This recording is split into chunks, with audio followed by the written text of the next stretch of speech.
A CEO was about to fire the janitor's daughter when he saw the ring on her hand and froze completely. What he saw in that moment changed everything and made him instantly regret every word he had said. You're going to discover why that simple ring held a secret that connected two families in ways no one could imagine. A truth buried for decades that was about to come to light, and how such a small object had the power to turn upside down the life of one of Chicago's most powerful men. Stay until the end, because the twist will completely surprise you. It was a freezing November morning in Chicago when Richard Pemberton walked through the glass doors of Pemberton Industries headquarters. The year was 1995, and Richard had built his manufacturing empire from the ground up over 3 decades. He was known throughout the business world as a tough negotiator, a man who made decisions quickly and never looked back. That morning, he had made up his mind about something that had been bothering him for weeks. Sarah Mitchell, a young woman who worked in the accounting department, was going to be fired. The decision was final in his mind. Sarah was the daughter of James Mitchell, the head janitor who had worked at Pemberton Industries for over 20 years. Richard had always respected James, a hard-working man who took pride in keeping every floor of the building spotless. But Sarah was different. She had been hired 6 months ago, and from what Richard had heard from his department heads, she was causing problems. She questioned procedures, suggested changes to long-established systems, and worst of all, she had gone over her supervisor's head twice to propose new accounting methods directly to the CFO. In Richard's world, that kind of behavior was insubordination.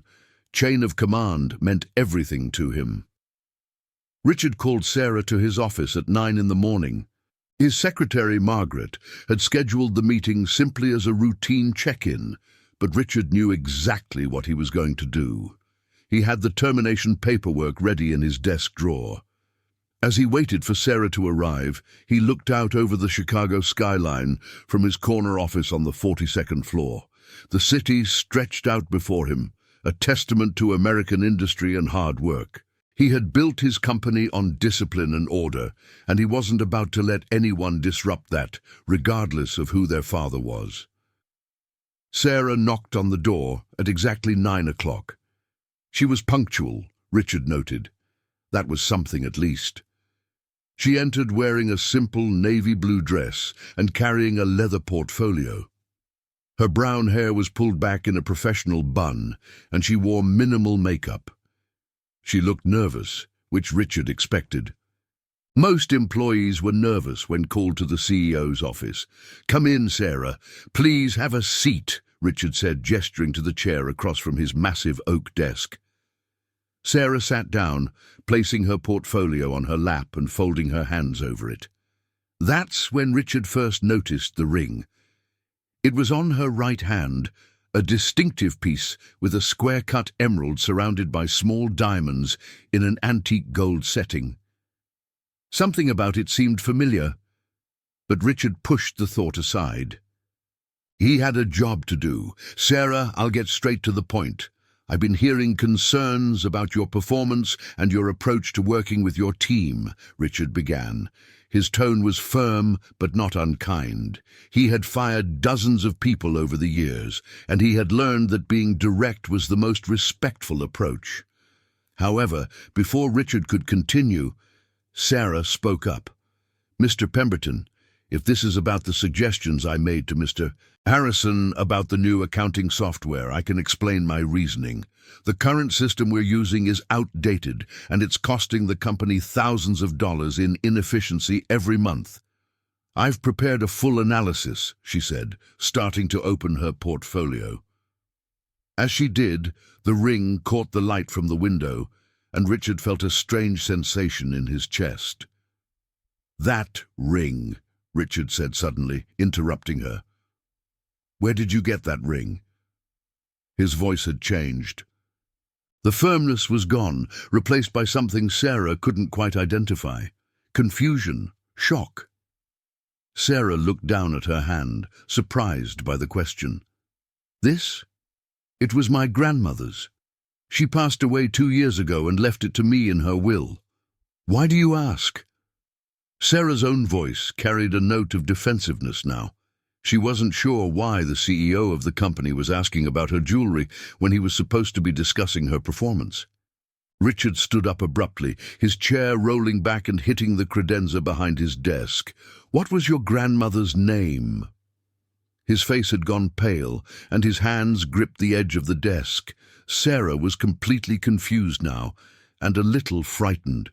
She had never seen anyone react this way to a simple question. Her name was Eleanor.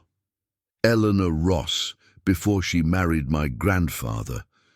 Mr. Pemberton, are you all right? You look like you've seen a ghost, Sarah said, half standing from her chair, concerned that the CEO might be having some kind of medical episode.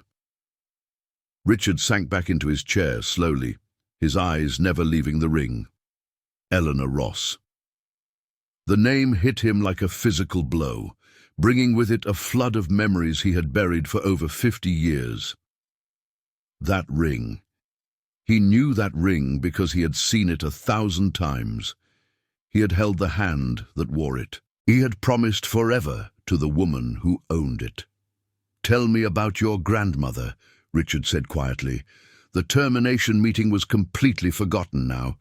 All the complaints about Sarah's performance, all the reasons he had prepared for firing her, disappeared from his mind. He needed to know if the Eleanor Ross Sarah was talking about was the same Eleanor Ross he had known in 1943. Sarah sat back down, still confused, but responding to the genuine emotion in Richard's voice. She was an amazing woman. She grew up in Chicago in the South Side. She worked as a nurse during World War II at Cook County Hospital. She met my grandfather, Thomas Ross, in 1946 when he came back from the war. They got married in 1947 and had my mother in 1948. Why are you asking me this, Mr. Pemberton? Richard's mind was racing. 1946, that was 3 years after he had left for the war. 3 years after he had promised Eleanor he would come back to her. 3 years after everything had fallen apart. He stood up again and walked to the window, his back to Sarah. He needed a moment to compose himself. Before the war, I knew a woman named Eleanor Ross. We were engaged to be engaged, as they used to say back then. I was 21, she was 19. We had plans to get married when I returned from Europe, Richard said, his voice distant, lost in memory. I gave her that ring before I shipped out in 1943. It belonged to my mother. Sarah's hand instinctively went to the ring, covering it protectively. That's impossible. This ring has been in my grandmother's family. She told me it was given to her by someone special, someone from before my grandfather, but she never told me who. She just said he never came back from the war. I did come back, Richard said, turning to face Sarah, but not to her. Let me tell you what happened, and then you'll understand why seeing that ring on your hand just changed everything I thought I knew about my own life. Richard walked back to his desk but didn't sit down. Instead, he leaned against it, his arms crossed, his eyes focused on something far beyond the walls of his office. I shipped out to Europe in May of 1943. Eleanor and I wrote letters constantly. She sent me one every week, sometimes 2. I wrote back whenever I could. In those letters, we planned our whole future together, where we would live, how many children we would have, what we would name them. Those letters kept me alive through some of the darkest days of the war. Then, in August of 1945, just weeks before the war ended, I was wounded in France. Shrapnel from an explosion. I spent 4 months in a military hospital in England recovering. Richard paused, the memory still painful after all these years. When I was finally well enough to write, I sent Eleanor a letter telling her I was alive and that I would be home soon. But I never received a response. I sent 3 more letters over the next 2 months. Nothing. When I finally made it back to Chicago in January of 1946, I went straight to her house on the South Side. Her mother answered the door. She told me Eleanor had moved on, that she was engaged to another man, a soldier who had come home before me. She said Eleanor didn't want to see me and that I should respect her wishes and stay away. Sarah was listening intently now, the ring feeling heavy on her finger. What did you do? I was devastated, but I was also young and proud. If Eleanor had found someone else, if she didn't want to see me, then I would respect that. I threw myself into building a life. I used my GI Bill to go to business school. I started working in manufacturing. I met my wife Catherine in 1948 and we married in 1949. We built a good life together. We had 2 children. Catherine passed away 5 years ago. For 50 years, I believed Eleanor had simply moved on and found happiness with someone else. I never tried to contact her again, but that's not what happened, is it? Sarah asked softly. She was beginning to piece together a story that her grandmother had never fully told her. I don't think so, Richard said. Tell me, did your grandmother ever mention anything about letters? About waiting for someone? Sarah thought back to the conversations she had had with her grandmother, especially in those final months before she passed away. There was one time, maybe a year before she died, when she was looking through an old box of things from her past. She pulled out a bundle of letters tied with a ribbon. She wouldn't let me read them, but she held them against her chest and cried. She said something about how sometimes the people we love the most are kept from us by circumstances beyond our control. She said she waited for someone for 2 years after the war ended, but he never came back, and eventually she had to accept that he was gone and move forward with her life. 2 years, Richard repeated. That means she waited until 1947. I came back in 1946. He turned to Sarah with intensity in his eyes. Did your grandmother's mother live with her? Was her name Dorothy Ross? Yes, that was my great-grandmother. She lived with my grandparents until she died in the early 1970s. Sarah could see where this was going, and the implications were starting to sink in. Dorothy never liked me, Richard said bitterly. My family had money, not wealth like I have now, but we were comfortable. I was going to college before the war. Her family struggled during the Depression. She thought I would take Eleanor away from her, that I would look down on them. She made it clear she didn't approve of our relationship. When I left for the war, Eleanor promised me her mother would come around eventually, that our love would prove itself. But I think Dorothy saw my absence as an opportunity. You think she kept your letters from reaching my grandmother, Sarah said. It wasn't a question. I'm certain of it now, and I would bet everything I own that she told Eleanor I had died, or that I had written to say I'd found someone else. She probably destroyed every letter I sent, Richard said, his voice filled with a mixture of anger and profound sadness. 2 people who loved each other, who had promised their lives to each other, were kept apart by one person's prejudice and fear. There was a long silence in the office. Outside, the sounds of the city continued unaware of the revelation taking place 42 floors above the streets. Finally, Sarah spoke. My grandmother spoke about you, didn't she? She never said your name, but there was someone. She kept that ring her whole life. She never sold it, even when times were tough, even when my grandfather lost his job in the 70s and they struggled to pay bills. She wore it every day on her right hand. My grandfather knew about it. He never asked her to take it off. I think he understood there was a part of her heart that belonged to someone else, someone from before him. Richard wiped his eyes. He wasn't ashamed of the tears. What kind of man was your grandfather? He was wonderful, Sarah said with a sad smile. He loved my grandmother deeply. He was kind, hard-working, and he treated her like she was the most precious thing in the world. They had a good marriage, not perfect, but good, real. My grandmother loved him too, I'm certain of that. But yes, I think there was always a part of her that wondered what happened to the man who gave her that ring. Did she leave you anything else? Any letters? Any photographs? Richard asked. There's a box, Sarah said slowly. When she passed, my mother gave it to me. She said Grandma Eleanor wanted me to have it when I was old enough to understand. I was 23 when she died. The box has some letters, some photographs, a pressed flower, and a few other things. I've never gone through it carefully. It felt too private, too painful. It's at my apartment. Richard sat down heavily in his chair. The morning had begun with him planning to fire this young woman for being too assertive, too willing to challenge the established order. Now he was looking at her and seeing the granddaughter of the only woman he had ever truly loved, the woman he had mourned for 50 years, the woman he had believed had abandoned him. Sarah, I owe you an apology, Richard said finally.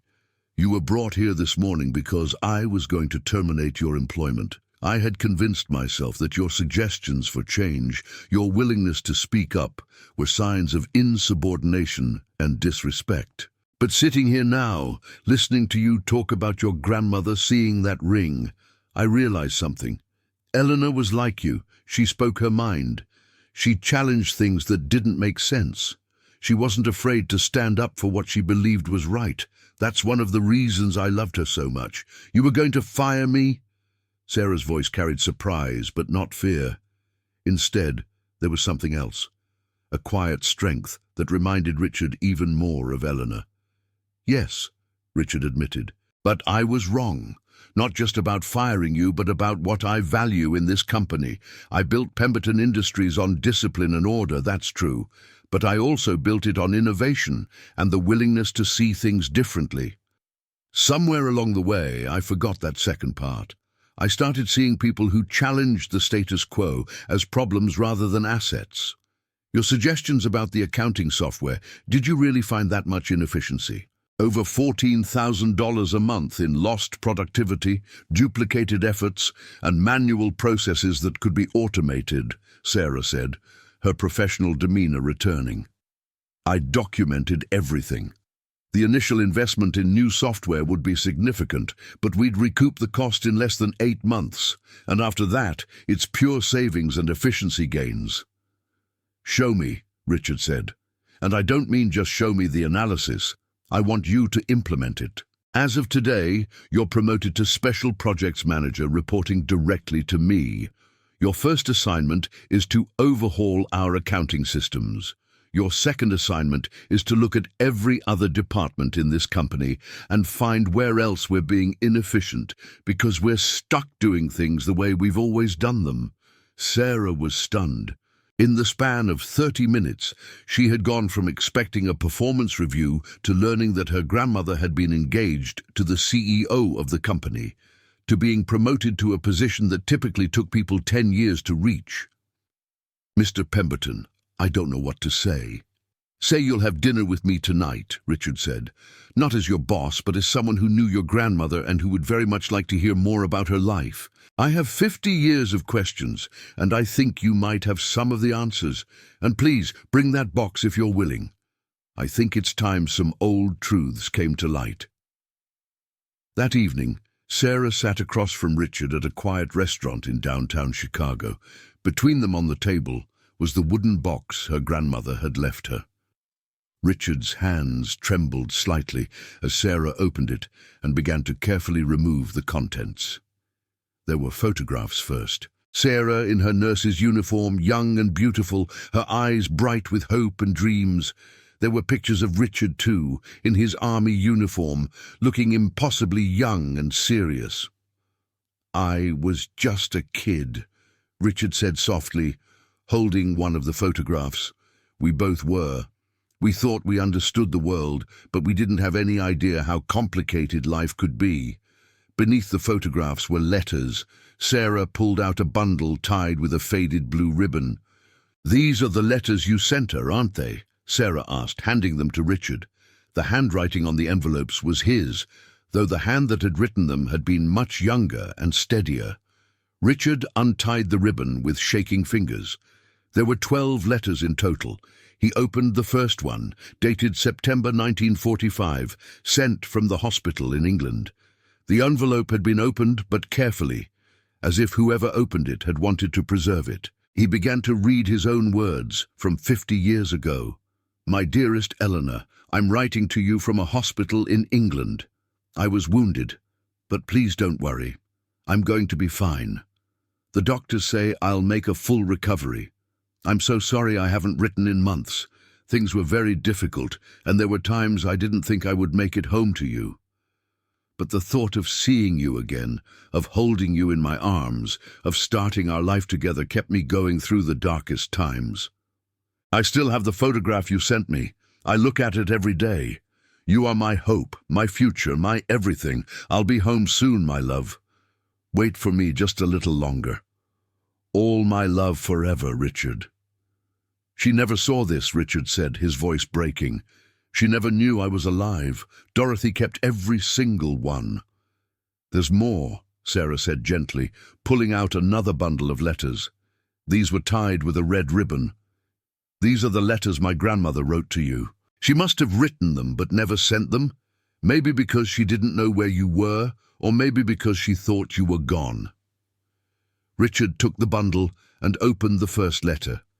It was dated November 1945, just 3 months after he had written his first letter from the hospital. "My dearest Richard, it's been 8 months since I received your last letter. Everyone tells me I need to accept that you're not coming home.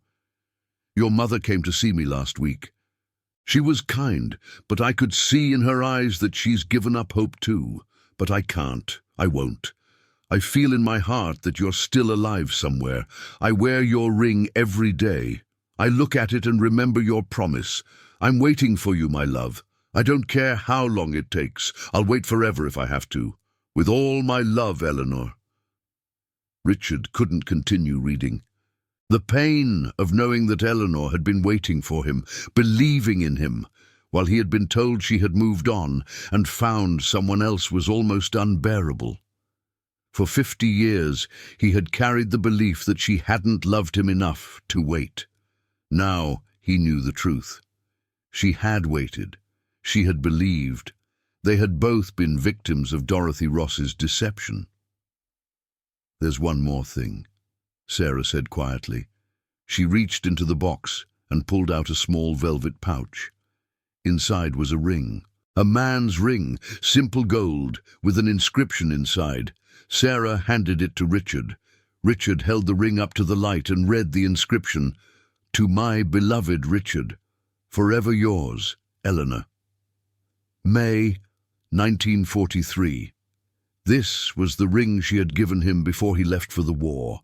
He had worn it through the entire war, through every battle, through his time in the hospital. When he came home and was told Eleanor had moved on, he had thrown it in a drawer, unable to look at it. Years later, in a moment of anger and pain, he had thrown it away, or so he thought. "How did she get this?" Richard asked. "I don't know," Sarah admitted, "but she kept it all these years. She kept everything." The two of them sat in silence for a long time, surrounded by the artifacts of a love that had been stolen by fear and prejudice. Finally, Richard spoke. "Your grandmother lived a good life, didn't she? She was happy with your grandfather." "She was," Sarah confirmed. "Not every day, not every moment, but yes, she was happy. She loved him and he loved her. They built a good life together. She was a wonderful mother to my mum and an amazing grandmother to me and my siblings. She found joy and purpose and meaning." "I'm glad," Richard said sincerely. "I truly am. I loved Catherine too. Maybe not with the same intensity I felt for Eleanor when I was 21, but it was real and deep and lasting. We had a good marriage. I don't regret the life I built with her. But I do regret the life I never got to build with Eleanor. I regret that we were both robbed of the choice." "What do we do now?" Sarah asked. "We can't change the past." "No, we can't," Richard agreed. "But we can honor it, and we can make sure that what happened to Eleanor and me doesn't define the future." He looked at Sarah with a new clarity in his eyes. You have Eleanor's courage and her unwillingness to accept things just because that's how they've always been. She would be incredibly proud of the woman you've become. I want you to know that you have a place at Pemberton Industries for as long as you want it, not because of who your grandmother was, but because of who you are. Thank you, Mr. Pemberton, Sarah said. Please call me Richard. I think we're past formalities now. And Sarah, I want to ask you something. Would you object if I set up a scholarship fund in your grandmother's name for nursing students at Cook County Hospital where she worked? It seems like a fitting tribute. She would have loved that, Sarah said, tears streaming down her face now. She believed in helping others. That was the core of who she was. Over the following months, Richard and Sarah developed a relationship that was part mentorship, part friendship, and part healing. Sarah's innovations transformed Pemberton Industries, making it more efficient and more responsive to change. Richard, meanwhile, began to see his company through new eyes, recognizing that the strength he had always prized could coexist with flexibility and innovation. Richard also reached out to James Mitchell, Sarah's father and the head janitor. He learned that James had been a devoted son to Eleanor in her final years, caring for her when she became ill. Richard promoted James to facilities director, acknowledging that the man had been undervalued for years despite his dedication and competence. The Eleanor Ross Nursing Scholarship was established with a substantial endowment, and every year it helped 3 students complete their nursing education. At the scholarship ceremony each spring, Richard would attend and speak about a nurse named Eleanor, who had served during World War II and who had embodied the values of compassion, dedication, and service. Now, I want to ask you something, because this story raises an important question. If you discovered that a major decision in your life had been based on a lie, something that changed the entire course of your future, would you have the strength to accept what was lost while still honoring what you built? Think about that and share your thoughts in the comments below. Richard Pemberton lived for another 12 years after that November morning when he saw Eleanor's ring on Sarah's finger. In those years, he rebuilt his relationship with his own children, recognizing that he had been too focused on building a business legacy and not focused enough on building a family legacy. He walked Sarah down the aisle when she married in 1998, a gesture that honored the connection between their families and the love story that had been denied but never forgotten. When Richard passed away in 2007 at the age of 85, his funeral was attended by hundreds of people whose lives he had touched. Sarah gave the eulogy.